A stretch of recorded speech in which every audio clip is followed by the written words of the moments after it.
नमस्कार बंधू भगिनींनो, आज आपण एक लार्ज कॅप कंपनीचा टेक्निकल पाहणार आहोत। त्या कंपनीचं नाव आहे MRPL।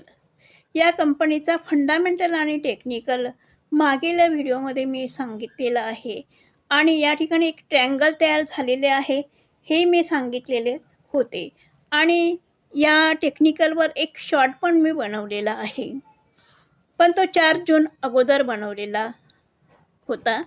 4 जूनला अचानक मार्केट खाली पडले आणि तरीसुद्धा पुन्हा तो स्टॉक वरती गेलेला आहे, कारण की त्यावेळेस मी सांगितले होते की जे रेजिस्टन्स आहे खाली खाली येत आहेत, रेजिस्टन्स खाली खाली येत आहे आणि सपोर्ट हे वर जात आहे आणि त्यामुळे बहुतेक करून हा स्टॉक वरती ट्रेंड लाईनचा ब्रेकआउट देईल असं मी त्यामध्ये सांगितलं होतं।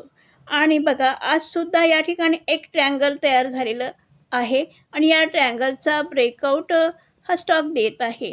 या ट्रायंगलचा ब्रेकआउट देऊन रिटेस्ट करून हा जर शेअर वरती गेला किंवा स्टॉक वरती गेला तर त्याच्यामध्ये मिळणारे जे टार्गेट आहे ते एवढे मिळू शकेल, म्हणजे ह्या ट्रायंगलचा सुरुवातीचा जो अंतर आहे तेवढा टार्गेट या स्टॉकमध्ये येणाऱ्या काळामध्ये मिळू शकेल। तर तुम्ही मागील व्हिडिओ पाहू शकता, त्याच्यामध्ये तुम्हाला फंडामेंटल आणि टेक्निकल पण बघायला मिळेल, एक शॉर्ट बनवला आहे ते पण बघायला मिळेल आणि ट्रायंगल सहित मी त्याच्यामध्ये स्पष्टीकरण केलेलं आहे।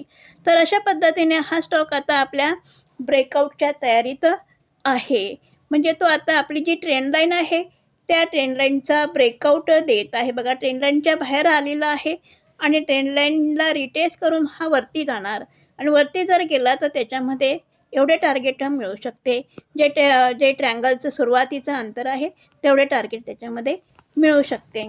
या स्टॉकमध्ये व्हॉल्यूमसुद्धा वाढलेला दिसतो आहे, म्हणजे बघूया आता मग हा या ट्रायंगलचा किंवा या ट्रेंड लाईनचा ब्रेकआउट देतो किंवा नाही। या ट्रेंड लाईनला ब्रेकआउट देऊन रिटेस्ट करून या ट्रेंड लाईनला ब्रेकआउट देऊन रिटेस्ट करून जर वरती गेला तर मिळणारे टार्गेट खूप मोठे मिळेल येणाऱ्या दिवसामध्ये।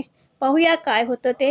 हा व्हिडिओ मी एज्युकेशनल पर्पज म्हणून बनवलेला आहे, बाय सेल रिकमेंड माझ्याकडून नाही। माझा व्हिडिओ जर आवडला असेल तर लाईक करा, शेअर करा आणि सबस्क्राईब करा। धन्यवाद।